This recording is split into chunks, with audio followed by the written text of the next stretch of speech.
Sa iglesia, ang mga kapatid po sa iglesia ay naghahanda, Nelson. Ulitin ko po ha, ang mga kapatid po sa iglesia ay naghahanda na magsagawa po ng rally.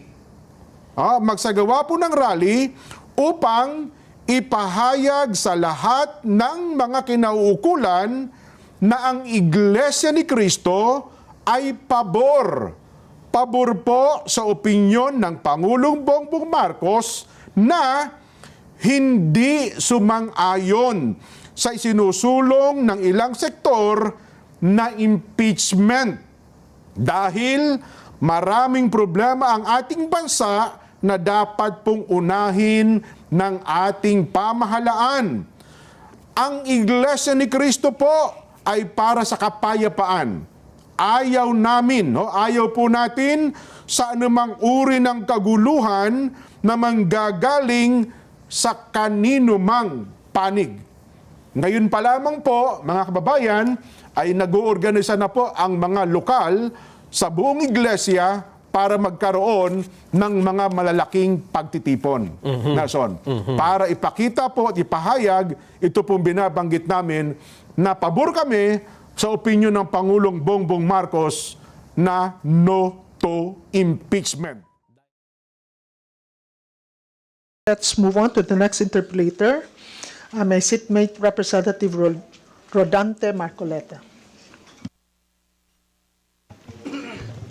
Salamat po, Madam Chair.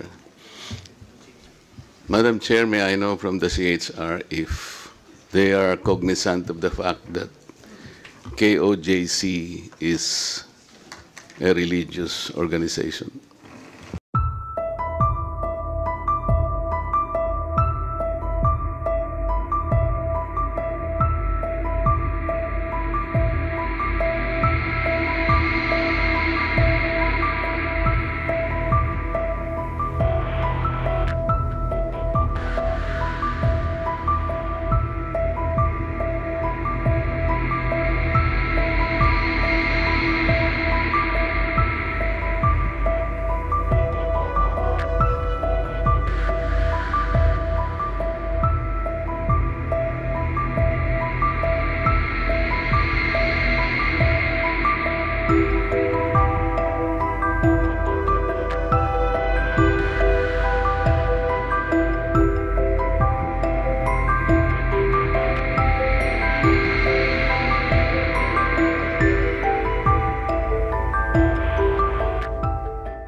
Yes, Your Honor.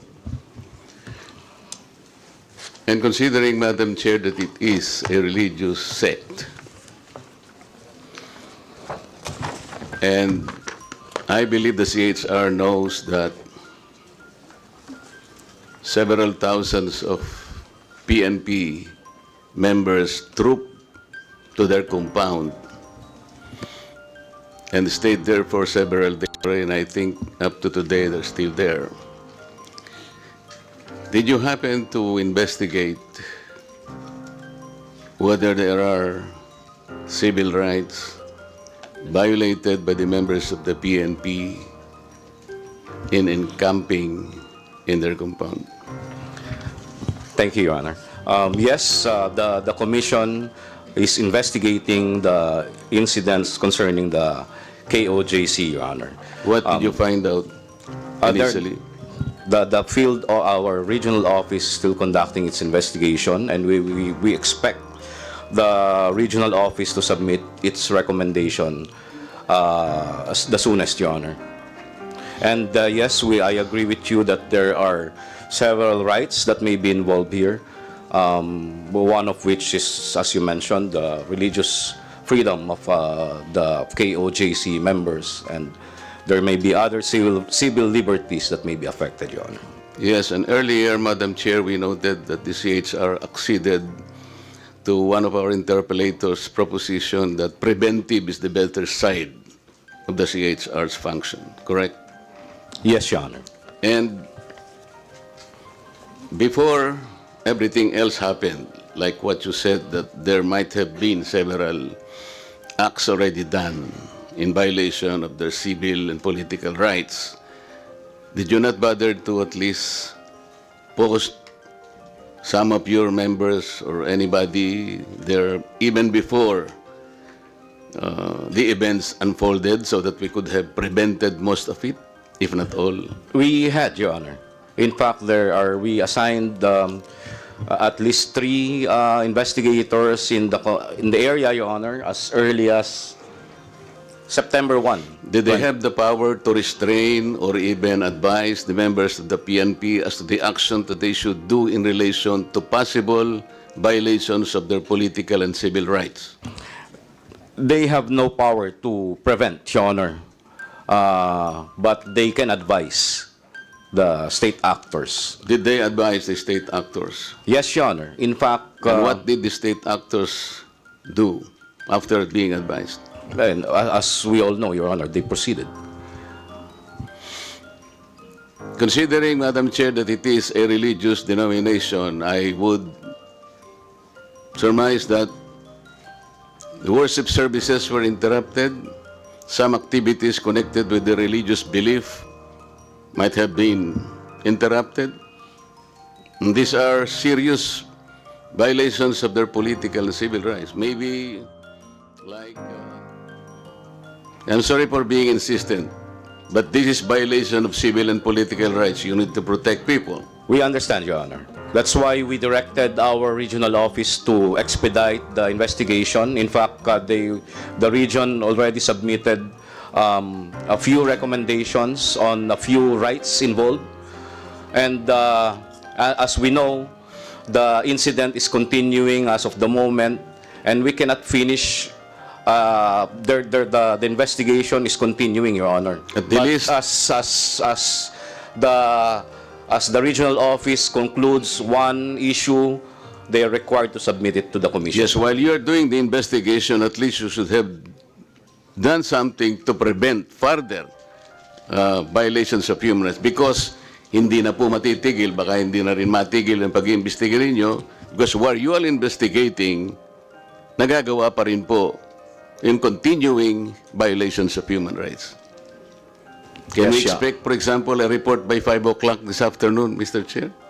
That would be impossible, Your Honor, because we will be waiting for the recommendations from the regional office, Your Honor. But So 5 o'clock tomorrow morning? Or 5 o'clock 3 days later? Perhaps, Your Honor, after the September 10 meeting of the Commission and Bank, we may have decided on a certain matter. That will be 1 week from today. Yes, And Your we are Honor. expecting that there are a lot more violations will happen. Am I correct? Yes, Your Honor. Okay.